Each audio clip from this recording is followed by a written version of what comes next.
southeastern Beaver County, until 5 p.m. Central Daylight Time. At 4:11 p.m. Central Daylight Time, a severe thunderstorm capable of producing a tornado was located 5 miles north of Elmwood, or 8 miles south of Beaver, moving east at 30 miles per hour. Hazard, tornado and softball-sized hail. Source, radar indicated rotation.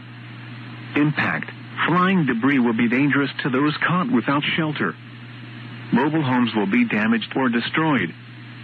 Damage to roofs, windows, and vehicles will occur. Tree damage is likely. Locations impacted include Elmwood. Move to a basement or an interior room on the lowest floor of a sturdy building. Avoid windows. If you are outdoors, in a mobile home, or in a vehicle, move to the closest substantial shelter and protect yourself from flying debris.